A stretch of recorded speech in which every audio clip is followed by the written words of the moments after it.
大家還記不記得我們曾經拍過幾間日本的工廠，而這幾個日本很厲害做工具的工厂，它都在燕三條。而聽說自從我們幾年前拍攝之後，每一年、每個月甚至每個禮拜都有台灣人因為看我們的頻道跑到日本燕三條去觀光。所以這一集我們受到日本政府当地的邀請，來到了日本燕三條擔任觀光大使。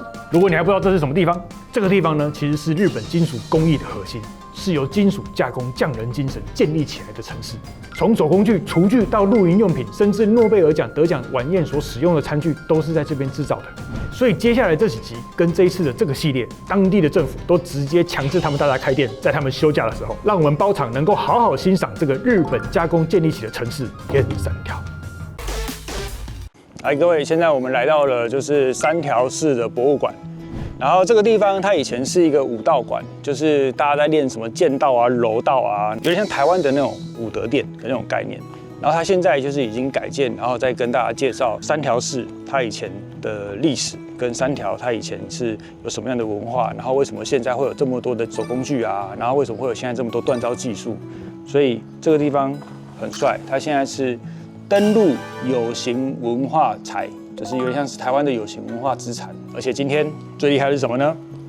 你看，本日休館日，但是我們要進去看，因為有市政府帶我來。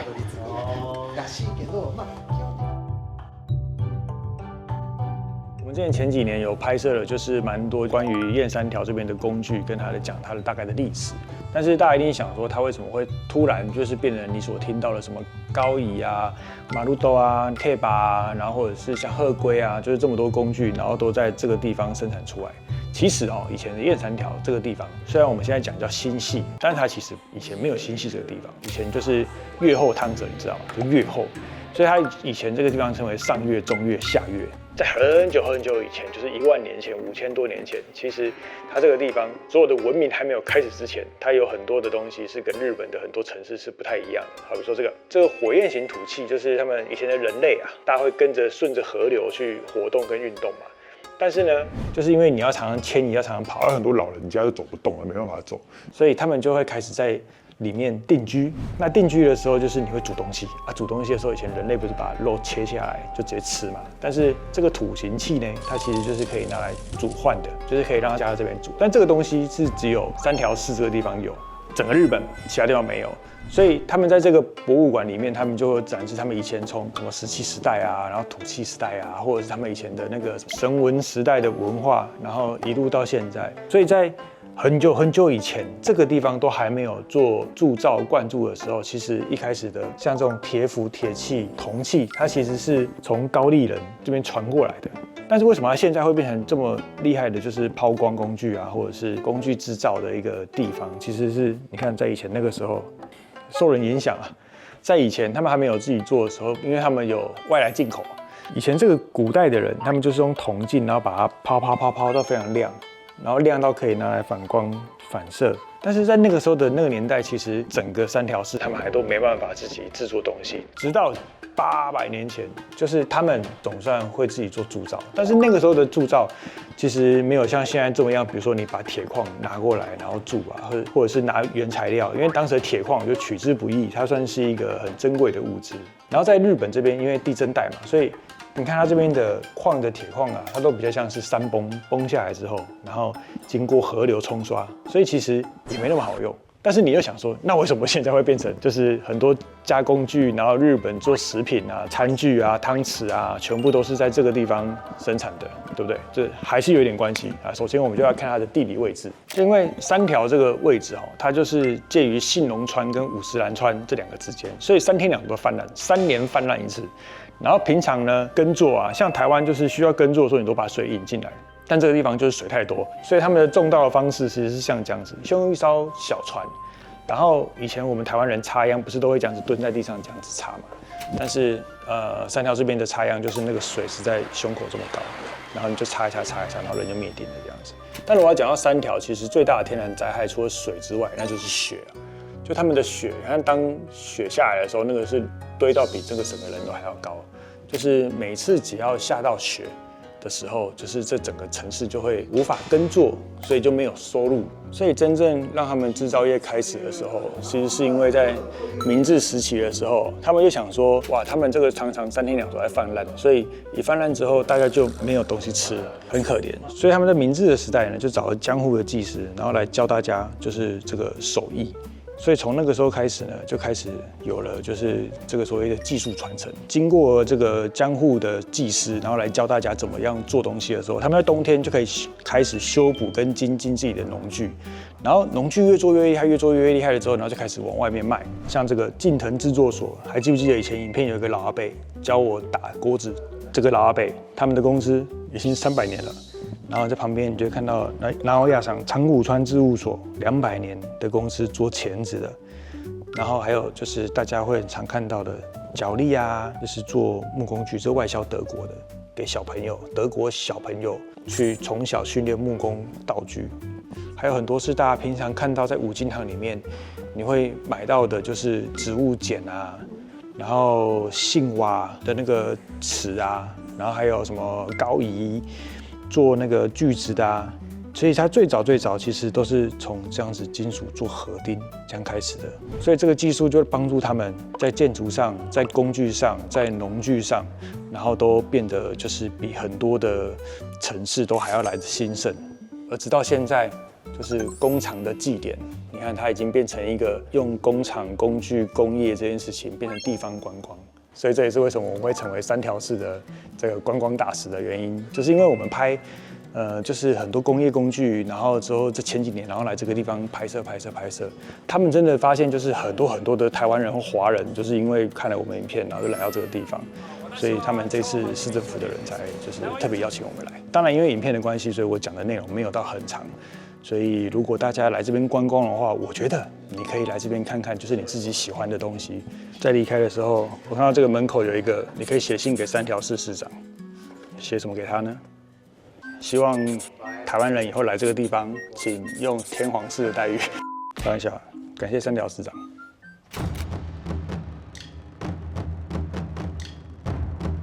嗨，各位，我們現在來的這個地方呢，是3條的段野道場。這段野道場是在幹什麼的呢？就是還記不記得我們之前講過，信濃川3天2頭，然後就會洪水泛濫啊，所以那個時候就是大家除了下大雪之後，平常大家沒事幹，所以在江戶的時候呢，幕府呢就派遣了長岡藩的鍛冶師，然後來教這邊的人金屬加工打釘子，就是鍛造。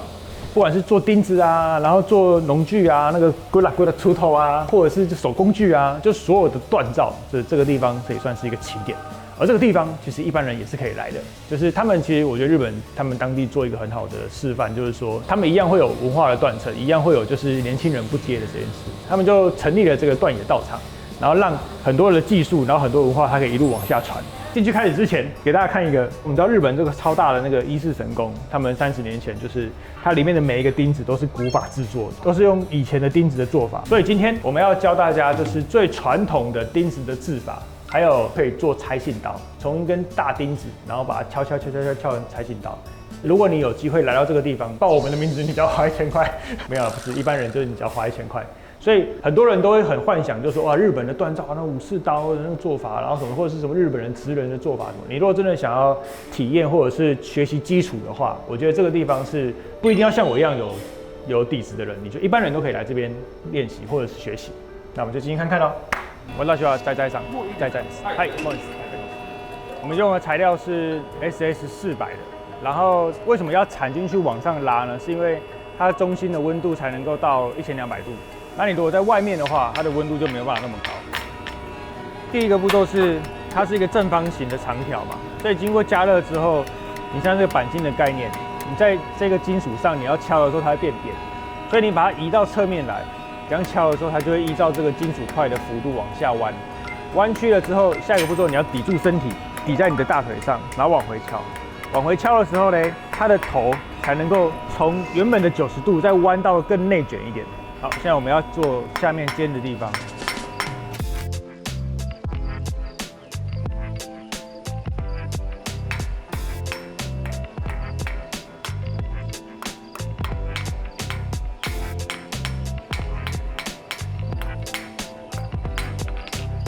这就是古早的時候他們做的釘子，跟日本傳統神社的時候用的釘子，最後切起来就是這樣子，是直的，基礎功，但超難，不容易。接下来下一個我們要做，因為现在不能打武士刀了，所以我們要做看起來像武士刀的拆信刀。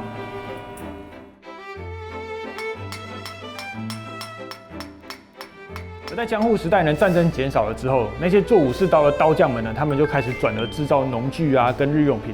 那些锻刀師全部都成了為職人工匠。然後我們常講說驗三條，驗三條，但是其實驗跟三條其實是分開的。而在工藝上面，他們也可以區分。大家都說驗室他們比較擅長金屬拋光，所以像我們以前咖喱湯匙啊，拋光的工具都在驗室。而三條呢，他們比較專精於鍛造技術。所以人家講到驗三條的時候呢，就可以算是現代金屬工藝的双刀流。而他們這邊有非常多的工匠的祖先，他們曾經都是制刀師，所以在當地也会看到他們的墳墓。而這些工匠呢，一代一代傳下來，他們做刀子變成做鉗子啊，做剪刀啊，变杵刀啊，做太杯啊，火光依舊，但是不是為了戰爭而生，而是為了生活而造。當當當當當當當當，就這樣子一個拆信刀跟釘子就這樣做出來的。我的釘子，釘子，這個身為一個台灣釘子戶，這個釘子就這樣子完成了。這個就拿來送會員好了，就是你可以花60塊錢加入我們的頻道會員，然後可以支持我們的旅費啊。其實我覺得一般人大家都可以進來參與，因為其實整個過程蠻安全的。他這邊以前就除了當然給當地的日本人來參與或外縣市的日本人來參與之外，其實他們很早之前就有一些國外的人會來這邊參訪，所以這邊會有英文啊、繁體中文啊、簡體中文啊，所以你可以看了這支影片之後，那你也可以來到這邊來報名參加。當然，你也不一定說就是來，就是有些人可能不想要敲敲打打，不想要流汗，那你也可以來這邊買東西。就是他們這邊都有，他們當地就是這邊鍛造啊、生產啊、拋光啊，因為驗三條就是金屬加工的重鎮嘛，然後你都可以來這個地方走走晃晃。那我們下一站要去哪裡呢？我不知道，他們地方政府的人會帶着我走。那我們走吧。你看他們的下水溝多可愛，三條式的下水溝，污水孔蓋，他們就是裡面都是鉗子、扳手。台灣建戶麻煩殘扣姐，好，來個，各位，我們要來做風箏了。你知道風箏大戰嗎？在三條市這邊有一個風箏大戰，你看參戰的小朋友們，個個看起來如此的兇猛跟兇悍，鬥風箏，這是要把人家的風箏把它鬥下來。那我們就來進去做風箏吧。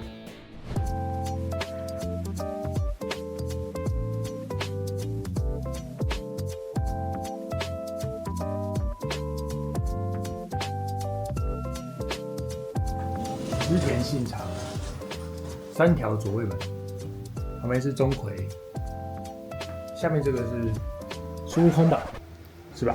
噔噔噔噔噔噔噔噔噔。鬥風箏的文化怎麼玩呢？就是說，今天我們這個超認真企業社，那我就會寫上我們這公司的名字，找這個神社呢，幫我們定做我們的風箏。你們公司呢？啊，假設我叫超認真無限公司，超認真無限公司，好，那你們也是定做一個。然後或者是驚喜的陳董，驚喜科技，好，我們這不同家的公司呢，全部都把風箏弄上去，開始飛，看誰把誰的鬥下來，看誰把誰的拉下來或扯下來，或讓它墜落。那最後留在上面的那個人就贏了。那贏的那個人呢，他就可以獲得這個獎狀、獎牌、獎金這樣子。但是只有在三條市這個有這樣子的一個文化傳統。你的師傅來了，哎，我老師來了。すいません、お待たせしました。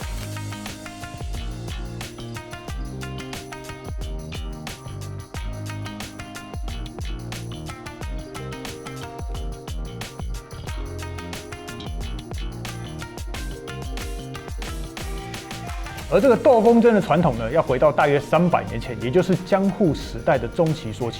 這個時候的三條地區呢，它有一個靠近信濃川支流的農村小鎮。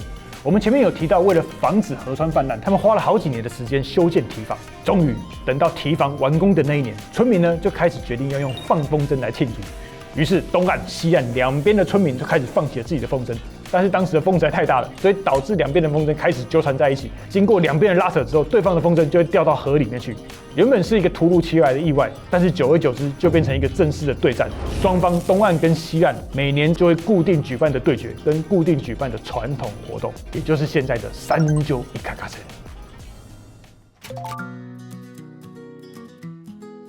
你可以看到今天現場完全沒有人，只有老闆一個人在獨自忙碌。為什麼呢？因為是然後要帶我來吃的。然後又強迫人家開店了，強迫營業。いただきます。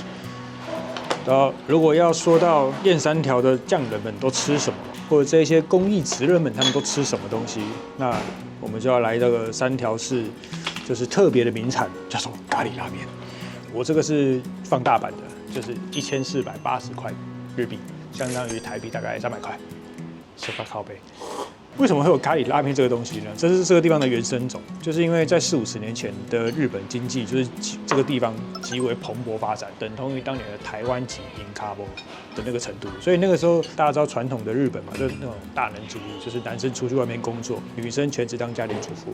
但是呢，這個時候就是太忙了，忙到實在是太誇張，這個連女生都要去工厂一起生產。這個時候外食族就開始出現，然後才開始慢慢出現這個每個地方的小食堂，小食堂也都可以做外帶。在以前當年沒有 Sukiya 沒有這些外帶的餐廳的時候，但是他們這個地方你知道冬天大雪就是非常的冷，然後又為了方便，所以什麼東西的熱量很高，拉麵熱量高，那什麼東西的熱量更高，咖喱的熱量更高，所以就把拉麵跟咖喱混在一起，而且非常的好吃。這個咖喱拉麵加這個豬排飯。所以從40-50年來，一路從傳統到現在，咖喱拉麵依然在這個三條市存在着。所以如果你想吃的話，或者是來到新西這邊旅遊，極度推薦咖喱拉麵。然後正宗的吃法呢，就是把拉麵吃完的時候，就把飯倒進去。45年以上食べてる。Next time you go to 台中，I take you go to 25 years 滷肉飯。滷肉飯。滷肉飯。買滷肉飯。然後我們會把這次去的地方跟地址，然後的相關連結會放在我們的資訊欄下面。我們到底怎麼走這個行程的，然後把它放在會員影片裡面跟大家分享。如果你想要知道哪邊可以吃到，就是直屋さん從小時候7歲吃到大的咖喱拉麵的話，你可以往下看，或者是在會員影片裡面看。好，下一站，侯里耶嗎？不是，回飯店，先回飯店，再去侯里耶，明天去玉川堂。不是先去玉川堂，再去侯里耶，明天早上回飯店吗？不是，明天早上回我饭店，先去飯店，再去侯里耶，明天早上我們才去玉川堂。沒有，我们就是先去玉川堂，再去。不是，你5天你就拍到崩掉了。小舅，你累了嗎？我不累。不，你累了。你需要來一罐伯朗也可以雙倍濃烈黑咖啡，雙倍濃烈，雙倍續航，是你生活的推動力。來吧，老闆。所以明天早上回旅館。沒有，你先喝再說。你知道以前啊，在我們工作疲憊的時候，都會去 7-Eleven 跟全家買一杯熱的伯朗咖啡，放在身上當個暖暖包，除了溫暖身體，也溫暖你的心裡。現在有這種 double 的咖啡，除了原味的，還有無糖的口味。這真的蠻好的。這個沒有在廣告台詞裡面。除了原味的之外，還有你手上這個無糖的口味，我個人兩個都喜歡。喝起來的感覺，瞬間回到少年時。溫和的口感，帶有橙汁的咖啡香，這是什麼味道？你知道嗎？這是熟悉的台灣工業味道。Mr. 王咖啡。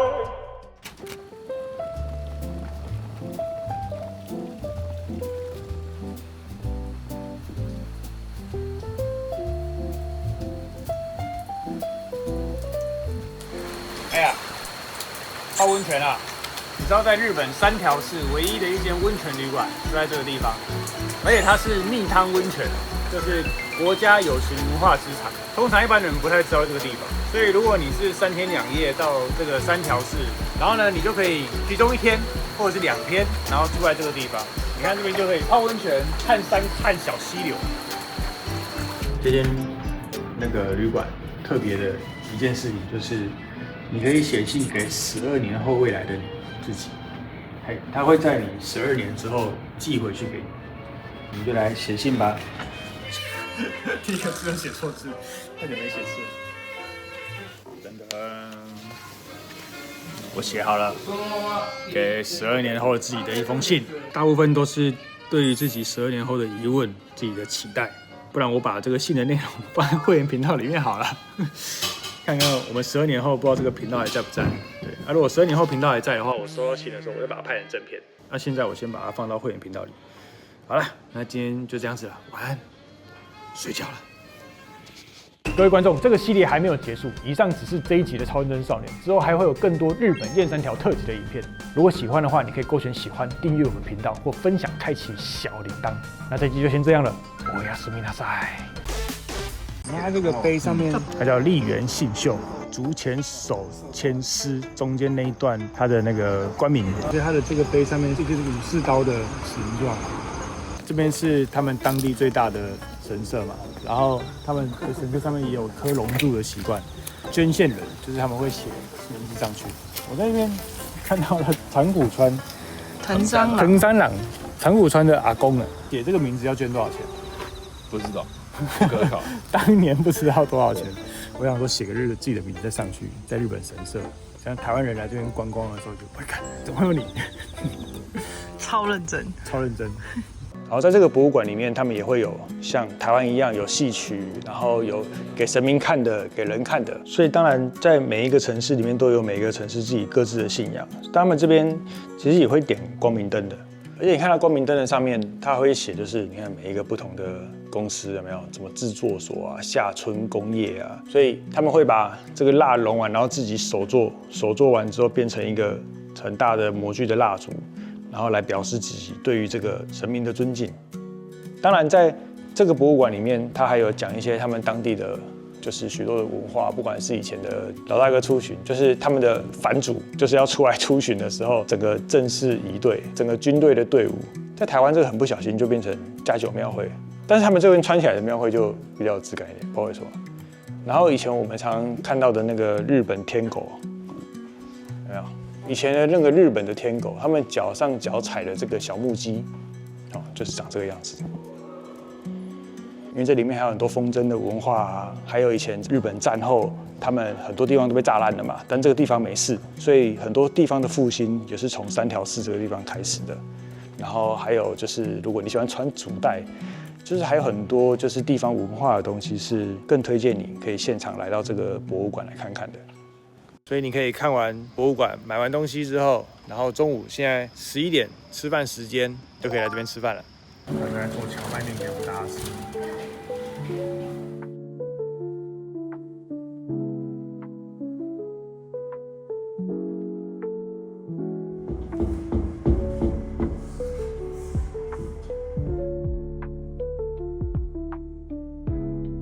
吃面了，剛做好的蕎麥麵。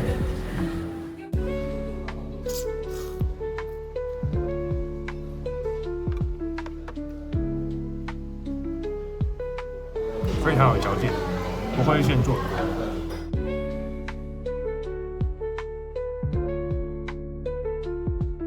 雖然水果這種東西沒辦法帶回台灣，但是你可以在這邊把它吃了。